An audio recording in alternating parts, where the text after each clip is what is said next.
You can always count on Alabama doing some stupid stuff. House Bill 4, if signed into law, will allow for Juneteenth, which of course celebrated on June 19th, to become a state holiday. But state employees could choose between recognizing Juneteenth or the birthday of one of the greatest traitors in American history, Jefferson Davis, on June 3rd. Now, Juneteenth celebrates the end of slavery in the United States. Jefferson Davis Day honors the man who wanted to keep slavery.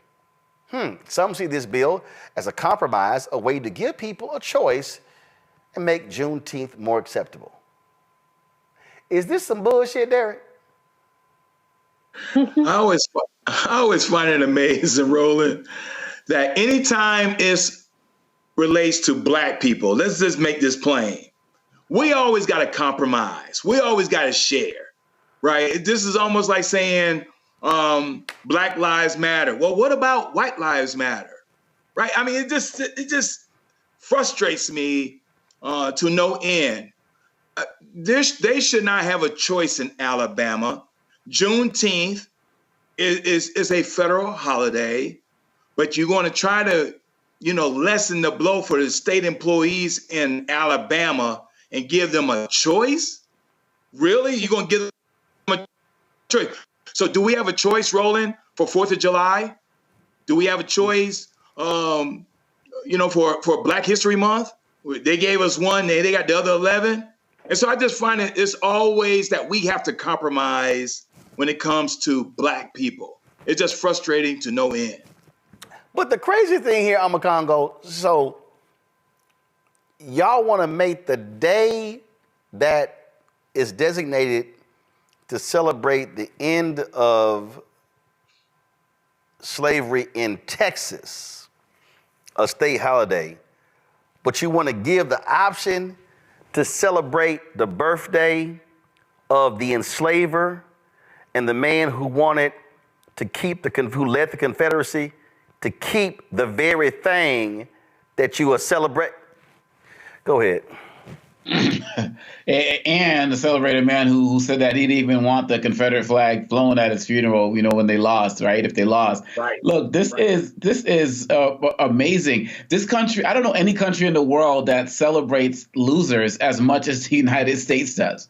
And they want to keep the Confederate idea alive, the idea of the lost cause alive. And then the question I have, Roland, is how does this get taught in schools? Because we see what Alabama's doing as it relates to getting rid of our history and all of this fake critical race theory legislation that people are passing. How are they handling this?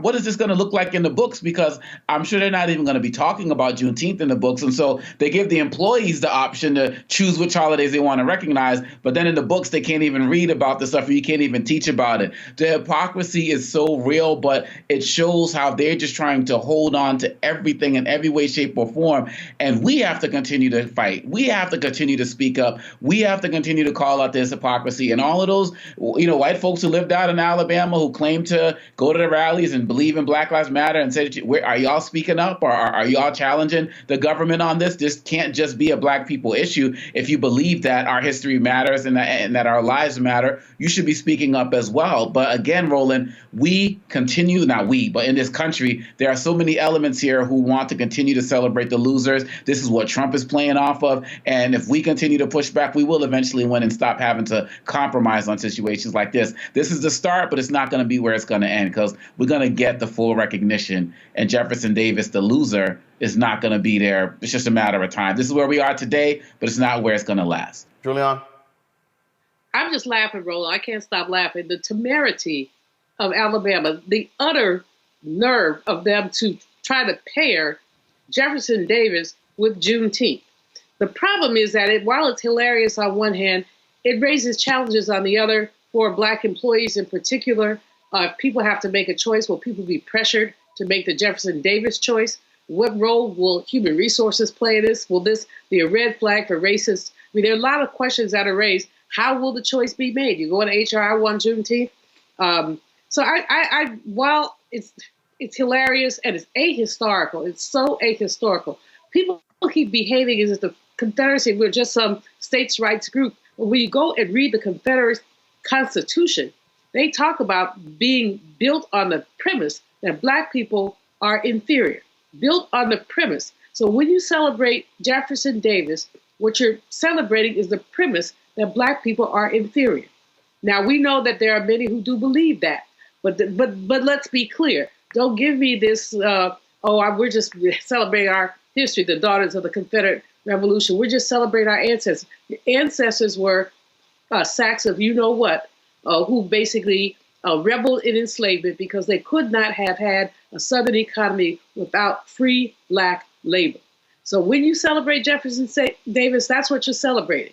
And when you're celebrating Juneteenth, you're celebrating freedom, the end of enslavement, the imperfect end of enslavement, because it has continued. Again, the pairing of the two is cynical. It's cynical, beyond cynical, and it's ahistoric. And again, we're talking Alabama. We looked at the numbers in terms of incomes. We could look at the numbers in terms of education. Alabama, Mississippi, Louisiana, sometimes Arkansas, consistently at the bottom of the pile. And this is bottom of the pile thinking. Fanbase is pioneering a new era of social media for the creator economy. This next generation social media app with over 600,000 users is raising $17 million, and now is your chance to invest. For details on how to invest, visit startengine.com/fanbase or scan the QR code. Another way we're giving you the freedom to be you without limits.